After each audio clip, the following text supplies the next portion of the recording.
Welcome to the Toastmasters Experience. My name is Evelyn. Get inspired by today's Toastmasters Insights. Enjoy the show.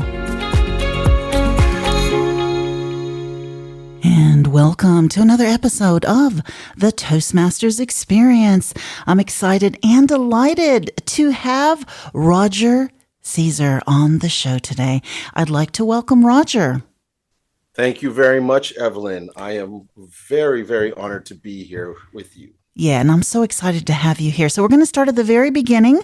What motivated you to join Toastmasters? How long have you been a member? And what clubs are you currently in? I have been a member of Toastmasters since 2011. I'm a part of two clubs. My home club is Brampton Toastmasters, and the club that I co-founded was Raising Champions Advanced Toastmasters. And the reason I joined Toastmasters was strictly because I wanted to feel comfortable in small settings.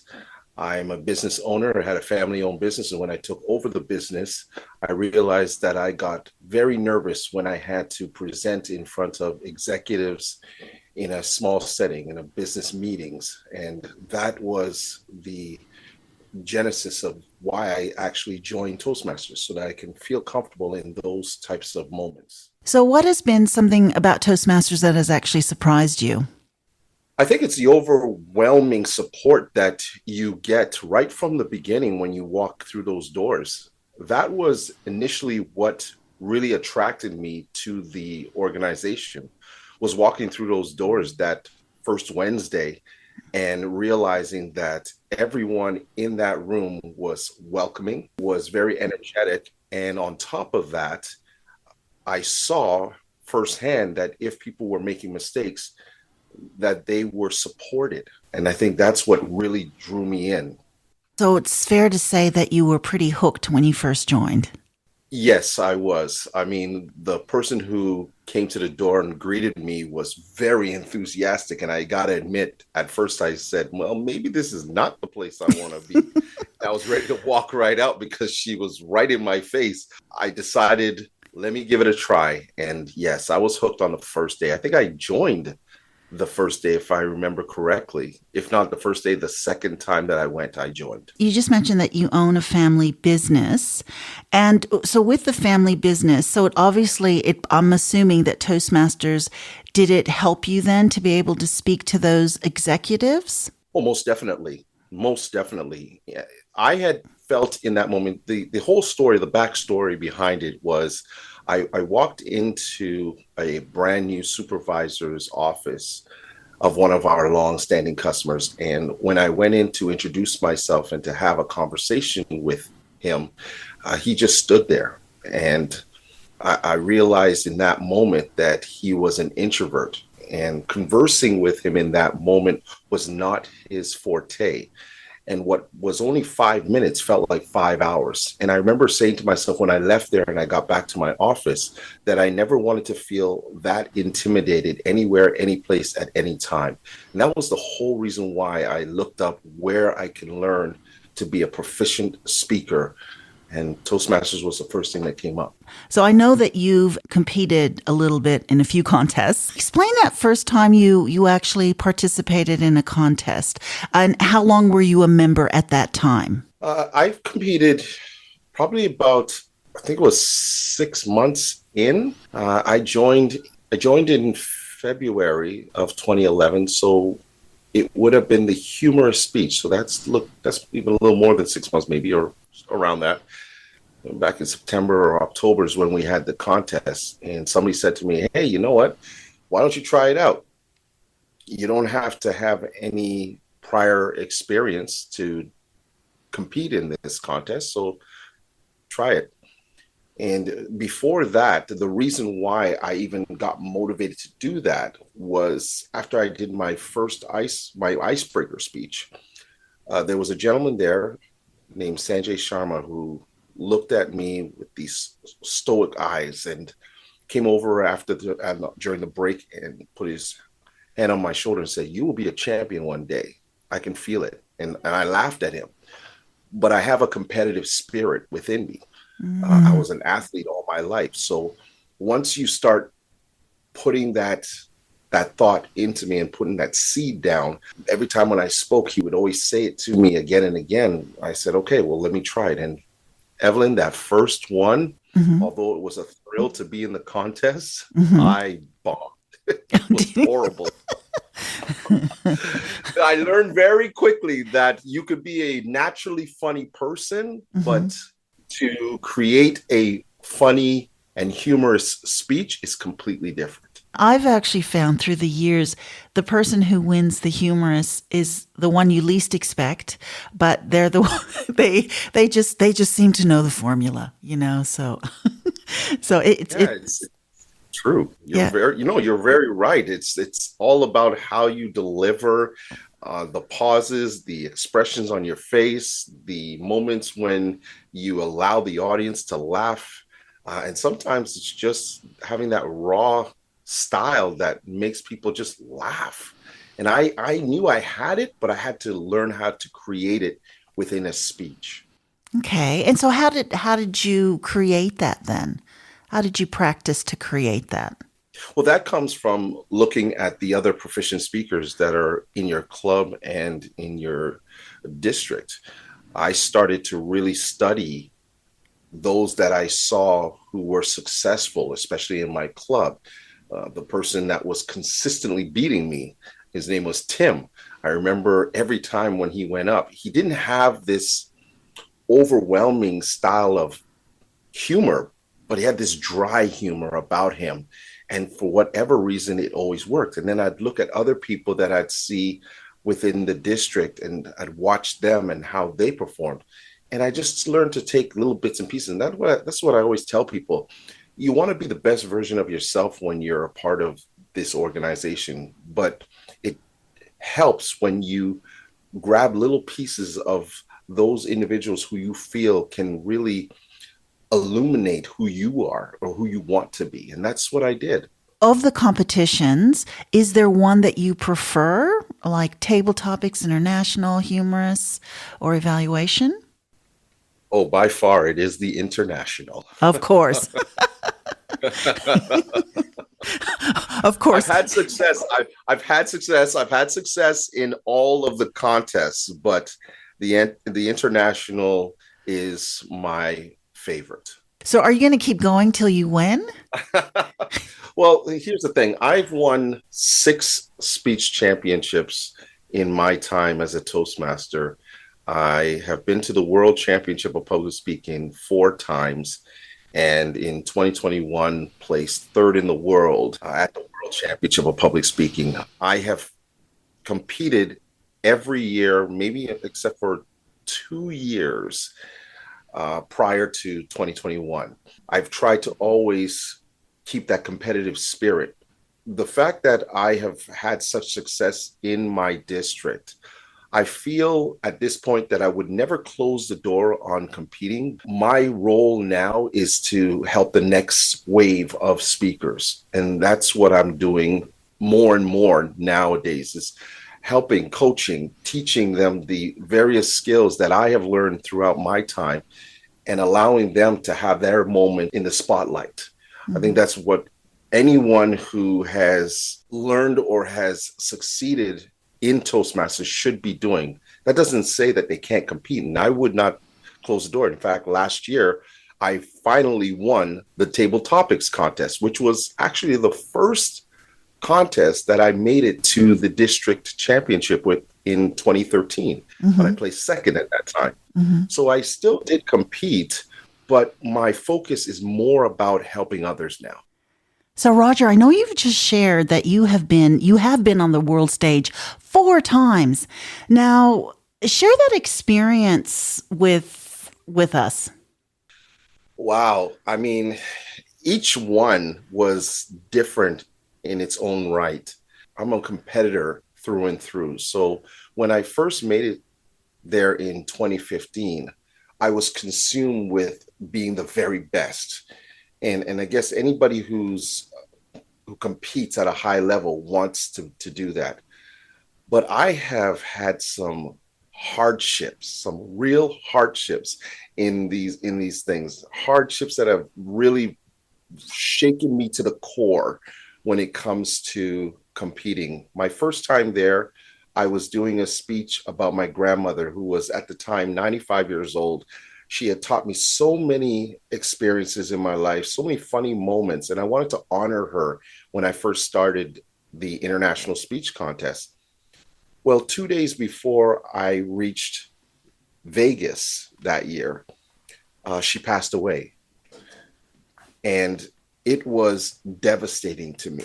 I had to deliver this speech in front of the world, which essentially would have been a eulogy for them to hear about this wonderful woman. And I got myself caught up with emotions that first time. I doubted myself. I was in the briefing room and was listening to a lot of the speakers saying things that we should do. And one of them said that I need to have a prop. I had never used a prop before, but 5 minutes before I was going on stage, I decided to grab a mirror in the local convenience store. And it was part of my speech where I simply said, if you are searching for that one person who will change your life, take a look in the mirror.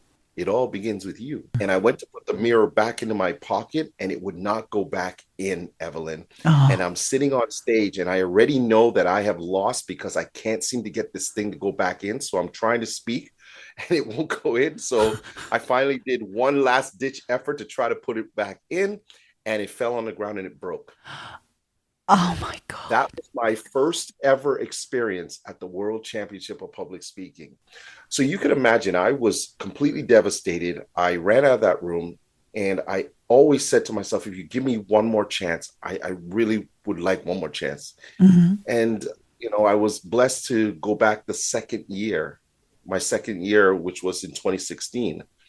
And for that one, I just wanted redemption. I just wanted to be able to go on the stage and perform with no problems and just say that I've competed there. And that's what I did. I didn't go there for the win or anything like that. If it happened, it happened, but I didn't go there for a win. I went there to redeem myself from what had happened the year before. It was 2018 that I think was the hardest and the most difficult, even though 2015 was unbelievably difficult. 2018, I felt like I was so prepared for the World Championships.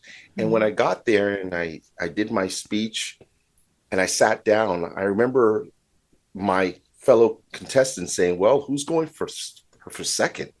Who's going for second? And I felt so confident. I was like, oh yeah, that's it. I got this. And then I didn't hear my name. And the devastation of sitting in that chair, I felt like I was glued to my chair. I was crying when the results came in. I had my hands over my eyes. And when we talk about the support of Toastmasters, I want to share this with you if you don't mind. There's a lady in my club. Her name is Jacqueline Payne. Shout out to Jackie. Jacqueline saw me sitting there, and amidst all of the jubilation and celebrations around for everyone else, I'm sitting in this chair crying my eyes out. And she came over and she said, hey, wipe your face, get up, and go and congratulate everyone in the room. If you want to go upstairs and you want to cry afterwards, you can do that all on your own. But when you're in this room, you act like a champion. Wow. And I've never forgotten those words. So I wiped my face. She was, she's like my big sister. I always tell her that she's like my big sister.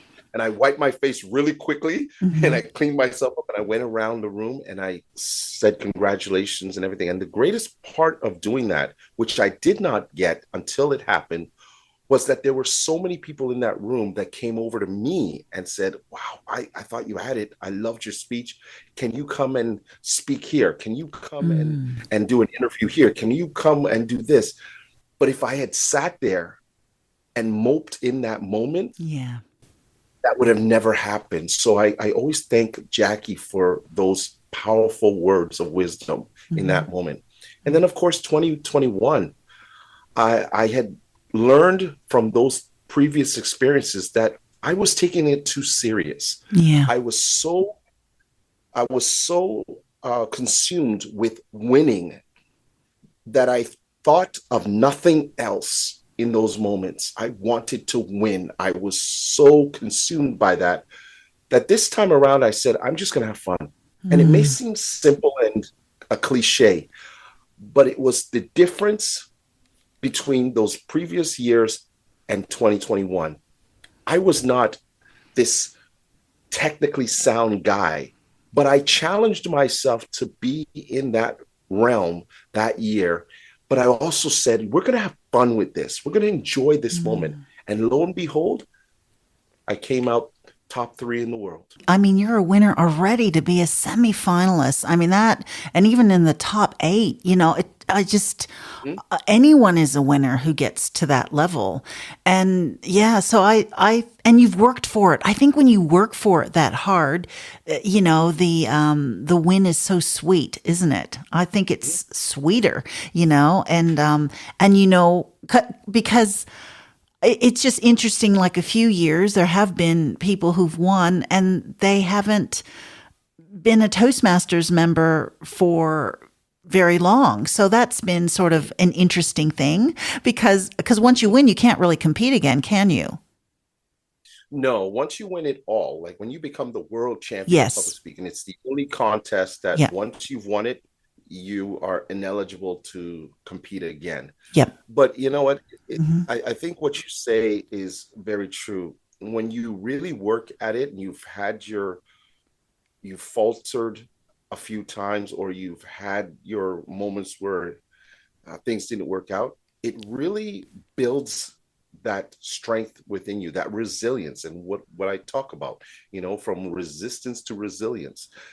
It builds it up so that okay, I can do this. I've made my mistakes. I've learned from them. I can do better.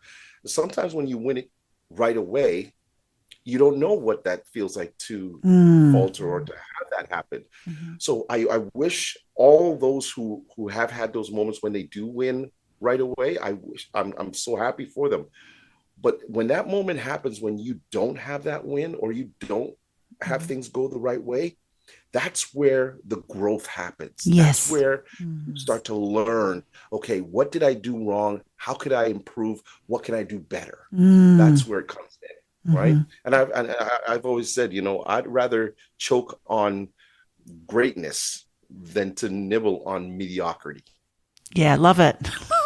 Is that I would Yeah. rather Yeah. choke on greatness than to nibble on mediocrity. That simply means I will always work harder and harder and harder to find the greatness within myself Mm. than I would if we just sit there and just accept everything as what it is. Yeah, yeah. I think you also have to trust the timing of your life too. Like if you Yes. haven't won, it's like, well, there's something better around the corner. And sometimes even when you don't so-called get the trophy, you've won in so many other ways. Like you'll have other opportunities. People, like you said, will come up to you and said, I loved your speech. Can you come speak at this or whatever? So, I think you're just a winner anyways to be in the Yes, you are. competition and Mhm. and hey, even a club competition, club Oh gosh, yeah. area division, and Yes. gosh, some of those area competitions I've been to, they've been fierce. Oh, So most definitely, Evelyn. And listen, mm, here's the other thing that we have to remember. Not all the time is the winner of a contest the most memorable of yep. it. Sometimes we remember a speech for whatever reason. We remember another person's speech and we're connected to that speech, and they may not have won it, but they've touched our hearts Mm, in ways that we didn't expect. So, there's always a win and there's always an opportunity when you compete at any level to not only learn, but to be memorable in the minds and hearts of those who are listening to you. Yeah, absolutely, absolutely, and we do sometimes, as Toastmasters, we just turn into these interesting sort of competitors when we're up there speaking. We're quiet, and then all of a sudden you'll see someone who's competing, and like, oh my God, I never knew she had that in her. Or, oh my Yes. God, we turn into these monsters. It's so interesting, though. But It's true. yeah, it's so true. I've noticed that you have started a coaching business. Now, is that's on top of being I guess the CEO of your company? Is that correct? Yes, it is. I Wow. wanted to start something. Yeah, I wanted to start a new business. I wanted to, this was near and dear to my heart. So we started Caesar Empire Speaking and Coaching, and where our motto is we're building an empire of captivating communicators. I wanted to help not only those who are competing in contests, but I work with executives. So it's like full circle for me. I Hmm. work with executives who feel very uncomfortable in the same settings that I felt uncomfortable with back in 2011 when I first joined. And I work with them to deliver their picture perfect presentations. I help Toastmasters, I help other individuals who are looking to better themselves and create the confidence that is necessary to go out there, whatever they're doing, Hmm. whether it's presentations, speaking, contests, or just wanting that confidence to get into a room and network. Hmm. That is what I'm trying to help build. Caesar Empire, we started it in 2020, actually. So just just before COVID, it was something that I was thinking about. I At that point, I had gone to my third world championship. That was in 2018, and I was a division director for 2019, 2020. And at that time, a lot of people, even before that, but more so, a lot of people were coming to me and asking me to help them coach. And the idea really started to spark a flame in me to say, okay, why don't I start this business? Why don't I create this so that I'm legitimately going to start coaching? And I went and I started learning all of the tools necessary to be a great coach. In fact, I even joined my good friend and fellow or world champion of public speaking, Craig Valentine, and his Hmm. course in order to help me to solidify myself as a certified world speaking coach. I have listened to your speeches online. You use a lot of rhymes like grateful, not hateful, celebrated, renovated. You know what I mean? So, did Mhm. you learn that sort of foundational sort of phrasing from Craig Valentine? I had it in me already. Like I worked with one of his proteges, and I've got to give her all the credit in the world. Her name is Catherine McKenzie. When I first made it to the World Championship of Public Speaking in 2015, that was my first time there. Somebody said to me that you're going to need a coach to help you get to that next level. And when I was searching for someone at that time, I came across Catherine McKenzie. We instantly hit it off. Instantly. Hmm. Just the energy, the level of respect, the way in which she saw coaching for what I wanted, it worked perfectly. It was harmonious, so to speak. And she was the one that taught me a lot of those skills. Now, it was only later that obviously I learned that she was a part of that Craig Valentine tree. And I got to meet him at the district championships in 2015. He was at our district conference. That was the first time I ever met him. And I developed a relationship and a friendship with him over the years. But Catherine was the catalyst to my success. She was the one who guided me, who taught me all of the different skills that I needed, along with what I had already learned from Toastmasters. And I have to give her the bulk of the credit when it comes to that. You have achieved your DTM. Yes, in 2020, when they were going to cross over to the Pathways program, Mhm. it's like driving in a car and I looked ahead and I saw the sign and it said, hey, 2 kilometers till DTM. I said, Yes. well, wait a minute. I better finish this. So I said, there's no way I want to go through all of this and then turn around and have it all taken away to restart in Pathways. So the only thing that I had to do in my final year was be division or area director.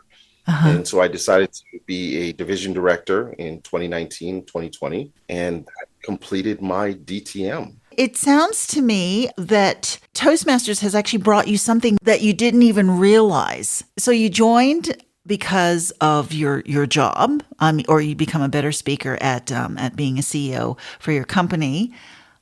But it totally sounds you've gotten something totally different because now you're teaching or coaching people to speak. Yeah.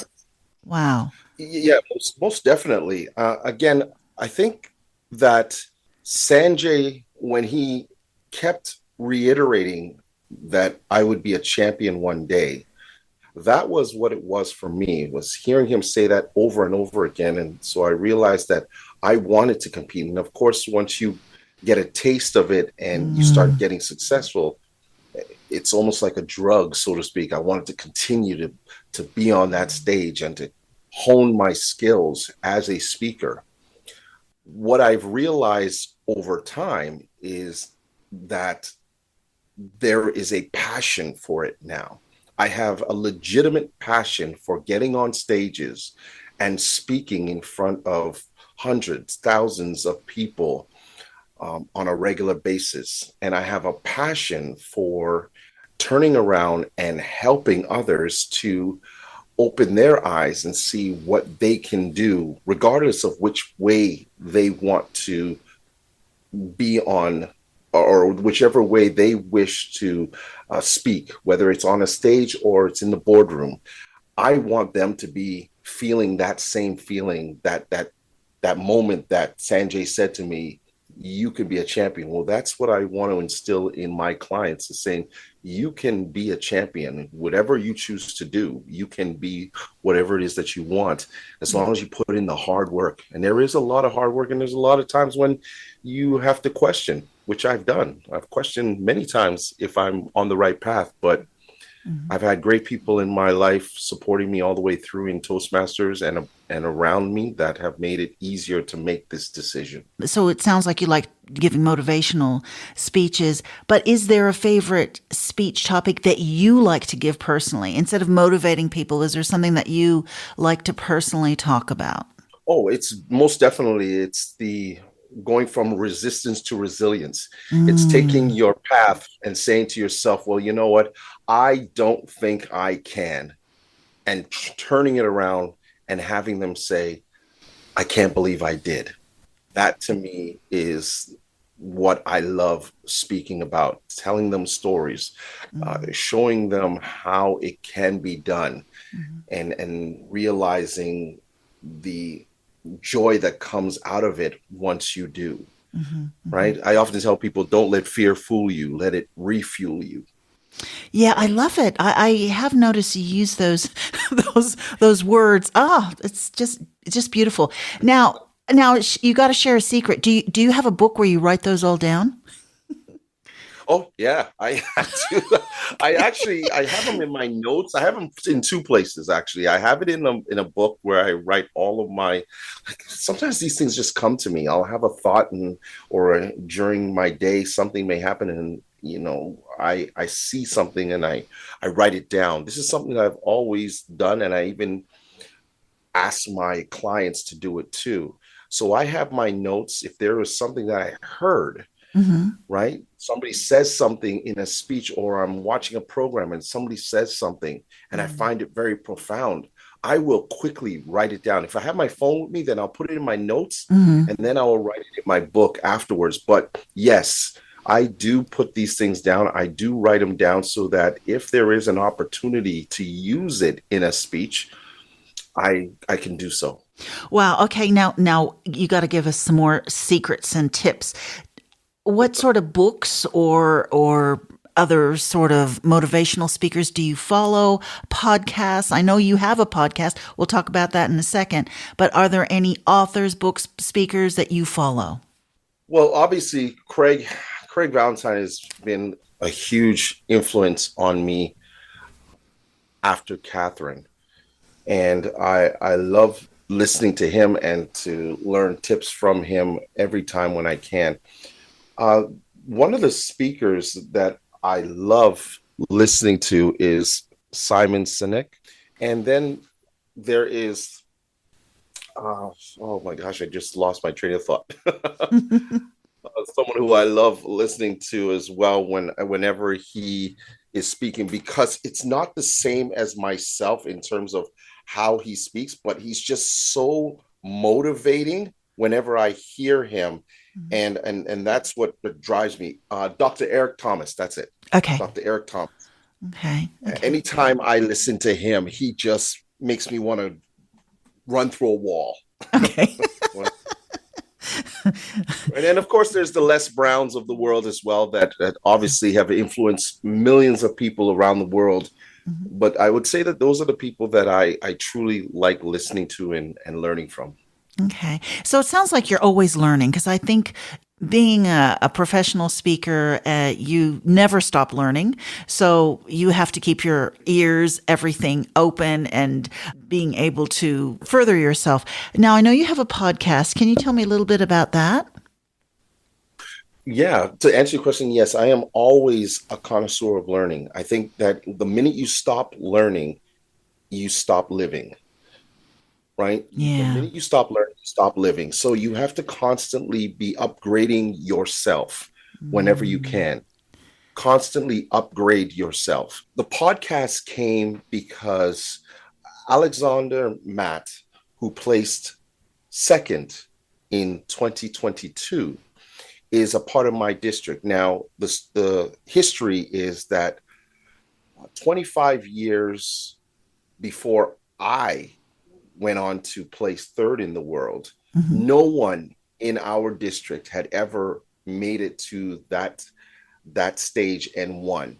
Wow. So for myself, it was a gentleman by the name of Ross Mackay, who placed third back in 1995, I believe it was. And then I came along and I won. And then the following year, Alex, who I have competed with on numerous occasions, we have had our fair share of being contestants, adversaries, and then also being on stages sharing stories as well. When he placed second, I was one of the first ones who was there screaming on the phone at him saying, "We did it, we did it. We went back to back. We went back to back, finally." And we were so happy with that because it had never been done in our district. I was the first one of District 86 and the only one in District 86. And we had a crossover year where we were realigning the district and we started District 123 out here. And so I am the only one to have won in District 86. And Alex and I were in District 86 from its inception. He was there when it started in 2009. I came along in 2011. And then when 123 happened, which was the following year, that's when Alex ended up winning for 123. And so we're sitting in a coffee shop, Evelyn, and we're talking about our experience when he got back.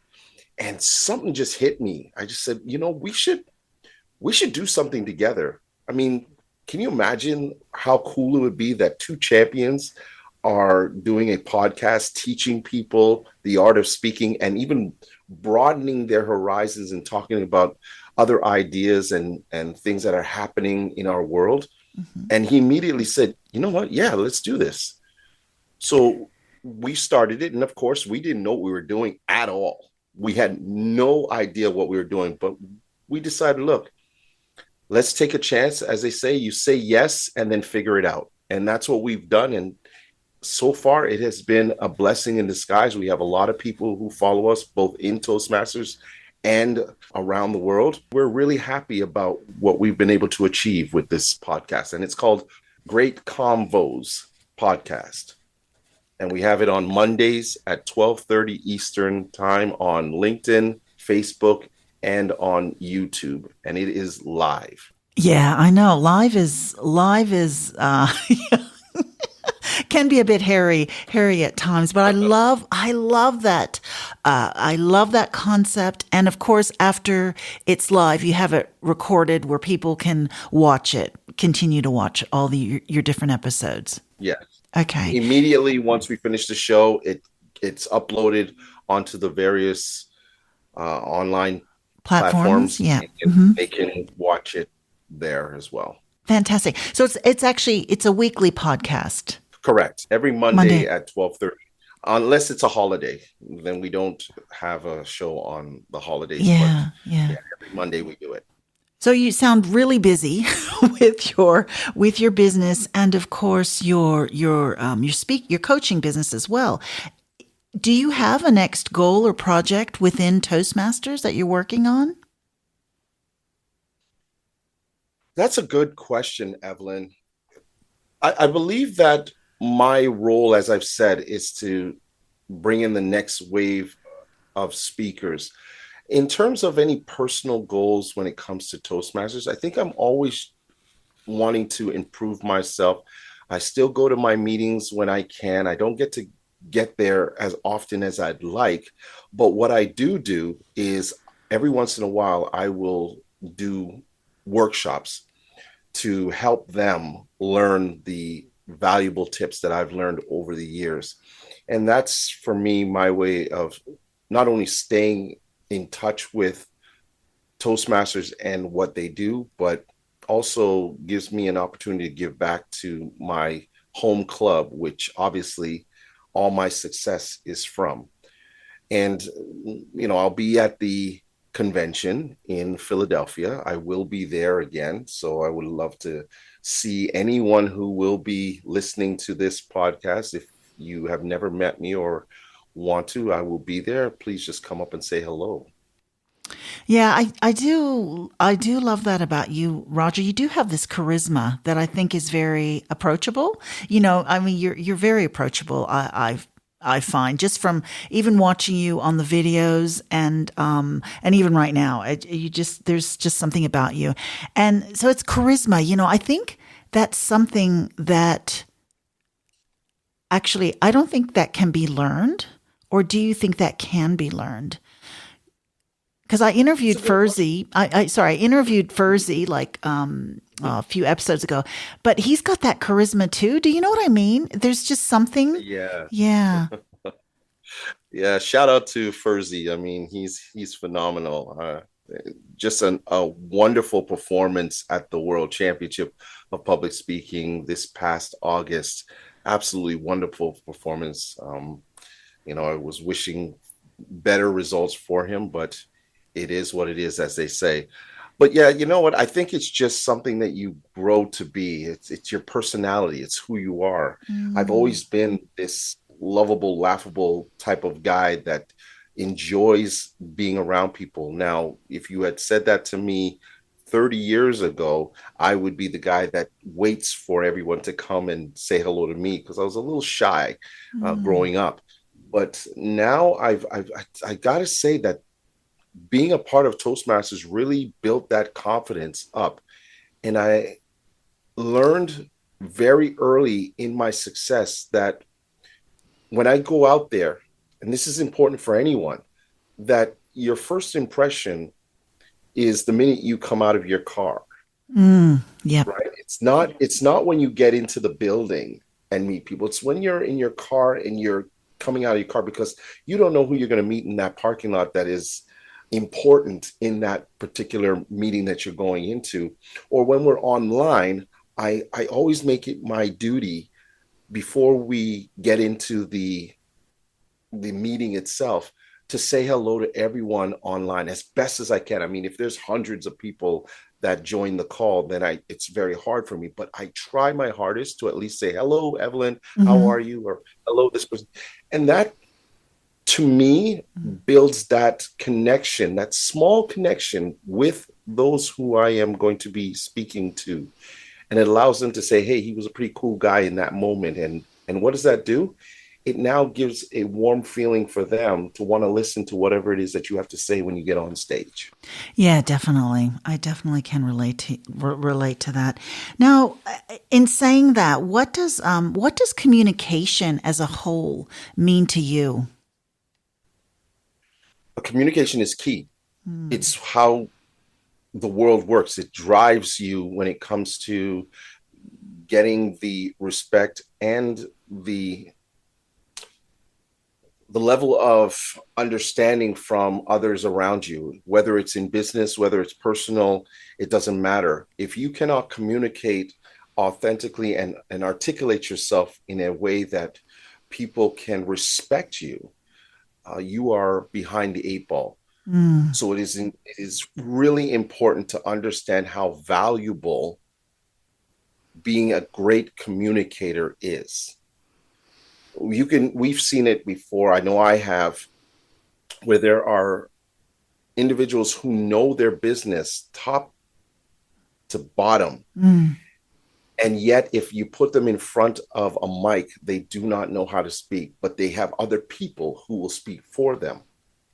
And oftentimes, those are the individuals that I work with to gain that comfort level, to get in front of that microphone, to say, hey, I know my business because I was that guy. Yeah, yeah.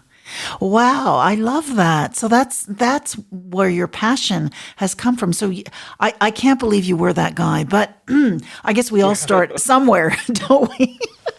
We do. Yeah. Yeah. Now, I just want to ask about your family, because I know in your speeches you talk a lot about your father and your sister.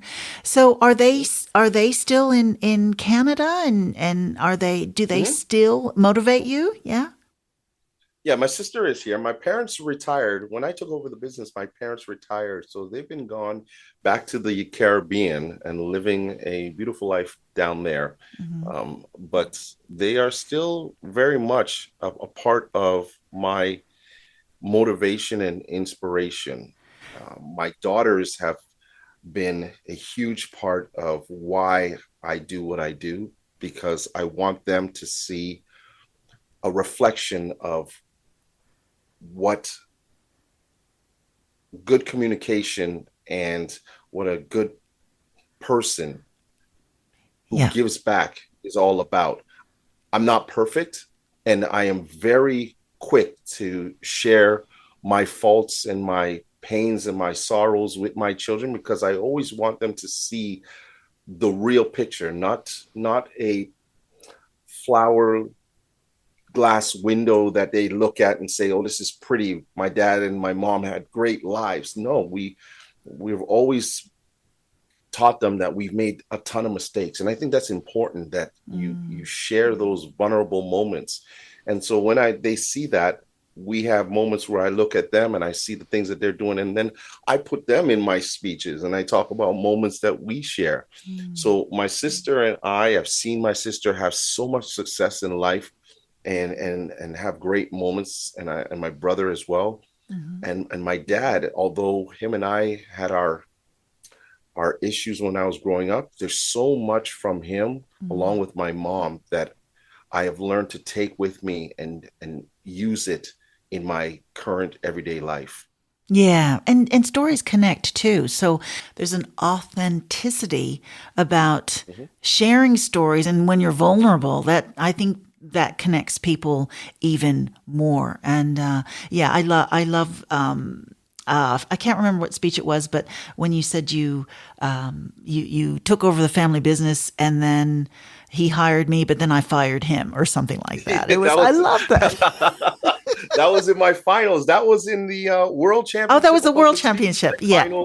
My final speech. Yes, was and shout out to Craig Valentine, because he was the one who said that would be a really cool way of sharing that moment. So I told him what it was, and that's how he helped me to deliver it. So I got to give him the credit for that. But you know what? The thing about it, Evelyn, is, and this is what I often say, and this is something that we must realize: your stories are the gateway to your soul and the pathway to an audience's heart. It is so important that you realize how valuable your stories are. And even though they may at times make you feel uncomfortable or embarrassed or angry or sad, you never know who's in the audience on any particular day that is needing to hear your message. Yeah, for sure, for sure. And even Mark Brown, he's got that tagline, your story, what is it? Your life tells a story and someone out there needs to hear it. I love that. So, yeah. That's right. So Roger, if people want to get a hold of you for your company, Caesar Empire Speaking and Coaching, is this just purely in the Canada area, or do you do coaching online as well? Yes, most definitely. I have clients from all over the world. So the beauty of having this online presence is that I can get a hold of anyone all over and work with them. Fantastic, fantastic. And so how do people get a hold of you? Well, the first way is rogercaesar.com. So please spell my last name right. It's CAESAR. So rogercaesar.com. I'm on LinkedIn. I am on Facebook and on Instagram at Caesar.empire. Caesar.empire. Mm-hmm. And you can also connect with me and subscribe to my YouTube channel as well. Mm-hmm. More importantly, just to reach out to me if you are looking to improve your skills and go from resistance to resilience and find the greatness within you. Please reach out to me and let's work together and be on the same journey. Gosh, it's been such a pleasure. Now, I want to ask just one last question. What advice would you give someone considering joining Toastmasters? Take the first step. To understand, if you know, and I'll say it this way, the ABCs, I'll say it that way. Accept that you need help and don't feel afraid to walk through those doors. If you are feeling nervous or shy or anything like that, or you don't feel very comfortable being a speaker or a leader, Toastmasters has an ability to transform you right before your eyes when you don't even realize it. Build, which is the B, build a great group of mentors and people around you who are willing to see you succeed. And then C is challenge yourself. Don't just sit there at any meeting. Challenge yourself to be better each time you go in there. That means taking on roles. That means pushing yourselves to the limits when it comes to speaking or being a leader. And never be afraid to make mistakes, because that's what they're there for. But it all starts with that first step. Definitely, definitely. Thank you so much. Thank you so much. It's been an absolute pleasure having you on the Toastmasters Experience. Thank you so much for having me, and much success to you moving forward. Always. Thank you. Thank you so much.